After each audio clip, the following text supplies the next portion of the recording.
नमस्कार, जय हिंद। आप देख रहे हैं भारत तक का खास शो मित्र देश और मैं हूं आयुष। दोस्तों, क्या दुनिया में कोई ऐसा देश है जिसकी सरकार है, जिसके पास अपना खुद का संविधान है, अपना खुद का झंडा है, अपनी संसद है और अपना प्रधानमंत्री भी है, लेकिन उसके पास अपनी जमीन नहीं है?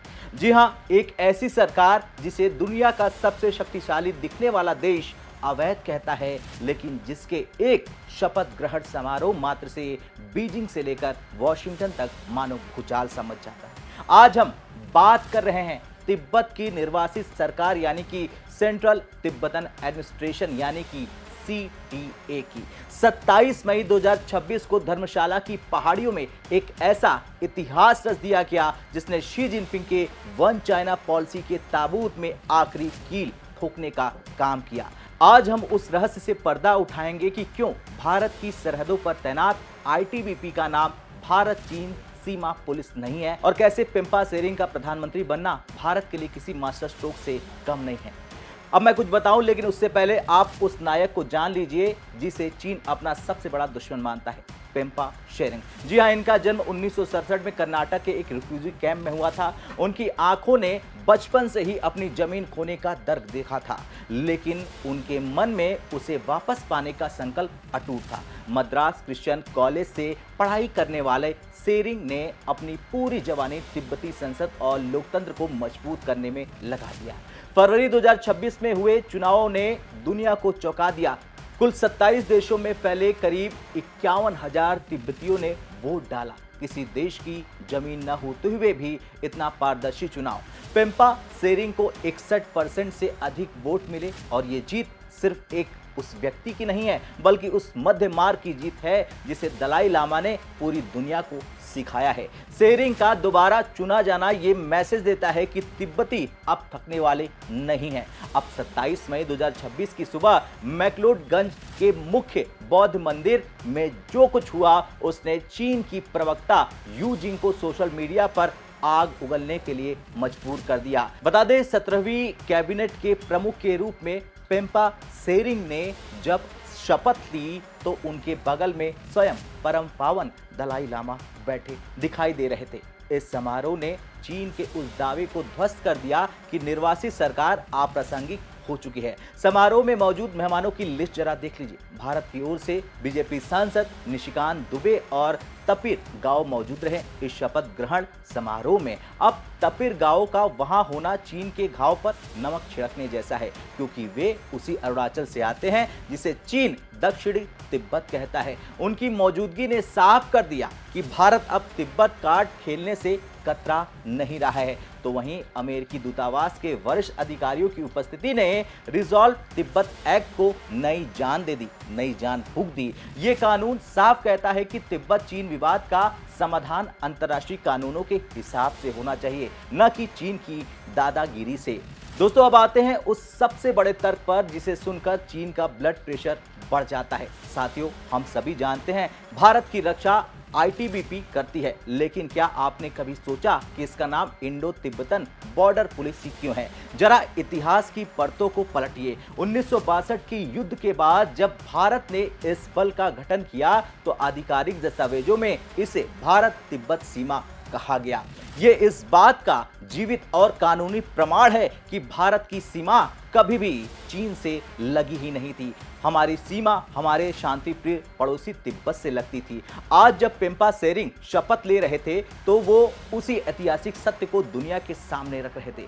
ITBP के जवानों को हम हिमवीर कहते हैं। ये हिमवीर आज भी उस जमीन की रक्षा कर रहे हैं जो ऐतिहासिक रूप से भारत और तिब्बत के भाईचारे का प्रतीक रही है। अब शपथ ग्रहण के बाद पेम्पा ने सीधे चीन की दुखती रग पर हाथ रख दिया। उन्होंने चीन की सिनाइजेशन यानी चीन की मुख्यधारा की संस्कृति को जबरन थोपना नीति बताया और नीति पर कड़ा प्रहार कर दिया। चीन तिब्बती बच्चों को उनके परिवारों से दूर औपनिवेशिक बोर्डिंग स्कूलों में भेजता है ताकि वे अपनी भाषा और धर्म भूल जाएं।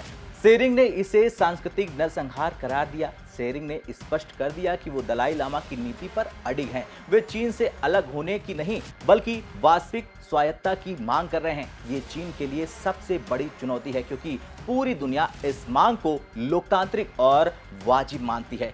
चीन अब निर्वासित सरकार को भीतर से तोड़ने के लिए करोड़ों डॉलर खर्च कर रहा है और पेम्पा त्सेरिंग ने चेतावनी दे दी है कि तिब्बती एकता अब अभेद्य है। चलिए अब जान लीजिए और अच्छे से समझ लीजिए कि तिब्बत का आजाद होना या स्वायत्त होना भारत के लिए जरूरी क्यों है। दरअसल एशिया की 10 बड़ी नदियां जिनमें ब्रह्मपुत्र और सिंधु शामिल हैं, तिब्बत के ग्लेशियर से निकलती हैं। चीन इस पर बांध बनाकर भारत को प्यासा रख सकता है। एक स्वायत्त तिब्बत का मतलब है भारत के उत्तर में एक शांतिपूर्ण सीमा। ऐसे में भारत को फिर सीमा पर अरबों रुपए और हजारों जवान तैनात करने की कोई जरूरत नहीं पड़ेगी। भगवान शिव का निवास स्थान कैलाश मानसरोवर पेम्पा त्सेरिंग का नेतृत्व उस आध्यात्मिक सेतु को फिर से बनाने की कोशिश है जो चीन ने तोड़ दिया, तहस नहस कर दिया। वैसे चीन की प्रवक्ता यू जिंग ने कहा था कि तिब्बत चीन का आंतरिक मामला है, लेकिन पेम्पा त्सेरिंग की शपथ ने साबित कर दिया कि जब तक धर्मशाला में तिब्बत का झंडा लहरा रहा है तब तक ये मुद्दा अंतर्राष्ट्रीय है। चीन दलाई लामा के पुनर्जन्म को नियंत्रित करना चाहता है, लेकिन पेम्पा त्सेरिंग की सरकार ने साफ कर दिया कि अगला दलाई लामा कौन होगा। इसका फैसला सिर्फ तिब्बती लोग और दलाई लामा खुद करेंगे। बीजिंग की कम्युनिस्ट पार्टी इसमें दखल न दे। पेम्पा त्सेरिंग का दोबारा प्रधानमंत्री बनना तिब्बत के संघर्ष में एक नया गेम चेंजर साबित होने वाला है। भारत, अमेरिका और दुनिया के तमाम लोकतंत्र अब एक सुर में सुर मिला रहे हैं। अब जब पेम्पा त्सेरिंग ने शपथ ली तो वहां भारतीय सांसदों की मौजूदगी ने बीजिंग में जो खलबली मचाई उसने साबित कर दिया कि ये मामला उससे कहीं ज्यादा गहरा है। चीन दुनिया के हर मुल्क से वन चाइना पॉलिसी पर साइन करवाता है, जिसका मतलब है कि दुनिया ये माने कि तिब्बत, ताइवान और हांगकांग चीन के अभिन्न अंग है। दशकों तक भारत ने इस पर चुप्पी साधी रखी या फिर यूं कह ले कि दबी जुबान में समर्थन किया, लेकिन जब भारतीय संसद के सदस्य जैसे कि निशिकांत दुबे या तपिर गाओ आधिकारिक तौर पर निर्वासित तिब्बती सरकार के मंच पर बैठते हैं तो ये चीन के उस दावे को सीधी चुनौती होती है। ये मैसेज आता है कि भारत अब तिब्बत को चीन का आंतरिक मसला नहीं मानता है, बल्कि एक विवादास्पद अंतर्राष्ट्रीय मुद्दा मानता है। वैसे चीन हमेशा भारत के अरुणाचल प्रदेश को दक्षिण तिब्बत कहकर अपना दावा ठोकता रहता है। हमने भारत तक पर आपको दिखाया भी है। अब सोचिए जब अरुणाचल प्रदेश के ही सांसद तपिर गाओ धर्मशाला में तिब्बती प्रधानमंत्री के शपथ ग्रहण में शामिल होते हैं तो ये चीन के गाल पर एक जोरदार कूटनीतिक तमाचा होता है। ये चीन को याद दिलाने के जैसा है कि अगर तुम हमारे अरुणाचल पर दावा करोगे तो हम उस तिब्बत की सरकार को समर्थन देंगे जिसकी जमीन पर आज तुम कब्जा करके बैठे हो। भारतीय नेताओं की ये मौजूदगी चीन की विस्तारवादी नीति के खिलाफ एक जवाबी हमला है।